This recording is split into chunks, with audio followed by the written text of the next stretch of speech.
Hi friends, நம்ம மீனை மட்டும் மீன் வாங்க. இந்த அக்கா வந்து எந்த ஊர்ல இருந்தாருங்க? வந்திருக்கோம். மீன் வாங்க வந்திருக்காங்க. பார்த்தோம் வீடியோவில் நல்லா இருந்துச்சு, மீன்லாம் ஃப்ரெஷ்ஷாக இருந்துச்சு. என்ன மீன் வாங்குவாங்கன்னா பாருங்க, பாறை மீன் கேட்டிருக்காங்க. பாறை மீன் பாருங்க, பாறை மீன் கேட்டிருக்காங்க. ஒரு பாறை 400 ரூபா கொடுக்கே போல, சின்னது 350 ரூபா இருக்குல்ல.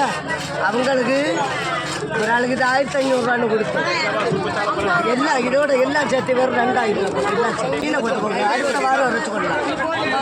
மீனை கொண்டு போங்க, இது உங்களுக்கு இது அவ்வளோ மீனுமே எவ்வளோமா? 2000 ரூபாவா? எல்லாம் சேர்த்து 2000 ரூபா போடுங்க. 2000 கொடுத்துருக்காங்க. சரியா ஃப்ரெண்ட்ஸ், 2000 கொடுத்துருக்காங்க. இந்த வீடியோ உங்களுக்கு பிடிச்சிருந்ததுன்னா லைக் பண்ணுங்கள், கமெண்ட் பண்ணுங்கள், சப்ஸ்கிரைப் பண்ணுங்கள். 6 மீன் கொடுத்துருக்கு. 6 ₹1 கூட நமக்கு இதில் கிடைச்சாது. நான் எடுக்கவும் இந்த ஒரு மீன் ஃப்ரீயாக போட்டிருக்காங்க. சரியா மீன் 5000 கொடுத்தாலும் கடற்கரையில் கிடைச்சாது. அப்படி பார்த்தா ரேட்டு இது அவ்வளோ 200 ரூபா மீன் ரூபா வேண்டாம், ஃப்ரீயாக தான் கொடுத்துருக்காங்க. சரியா நம்மளை தேடு வந்துட்டாங்க சாப்பிடு. இது அவ்வளோமே ஃப்ரீயாக தான் கொடுத்துருக்காங்க. அவங்களே போட்டுருக்கா. சரி சாப்பிட்றேன்.